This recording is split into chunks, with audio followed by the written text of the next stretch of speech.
The goal of this project is to scientifically measure the ecological benefits that oyster aquaculture is providing to the Chesapeake Bay.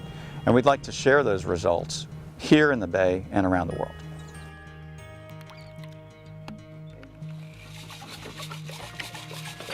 So one of the things that's unique about this partnership that we have, where we're working with the Nature Conservancy and with the oyster farmers, is that we're actually working at real operating commercial farms.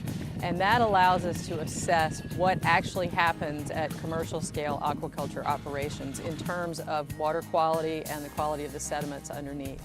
And what our primary goal is to put real numbers on the amount of nitrogen and phosphorus that aquaculture might be able to help us remove from the bay. Several of the studies that have been done in the past have been done either as research projects that were done by scientists and didn't work in collaboration with the aquaculturists using the practices that they would use to produce oysters. So in part, we're making sure that there aren't any negative impacts. And if there are any negative impacts, we're trying to get a feel for what the scale of those impacts are.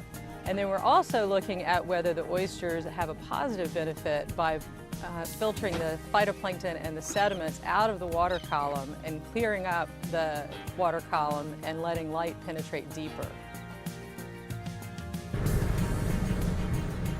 One thing that's different about this study compared to other studies that have been done on oyster aquaculture is that we're using instrumentation to look at the particles themselves and videotaping them and measuring them and looking at how fast they fall.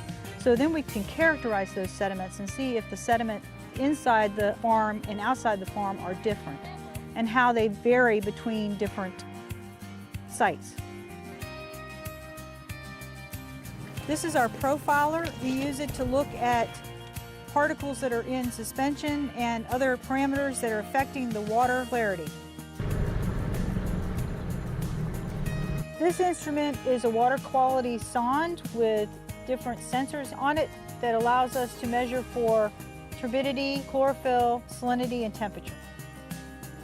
It allows us to develop a map of the water quality around the site.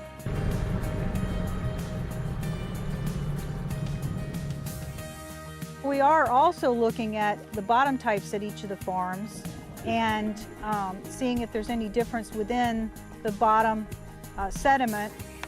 We're also looking at the animals that live on and within that sediment and seeing if the number of them is more within the farm or outside the farm, or if there's any difference.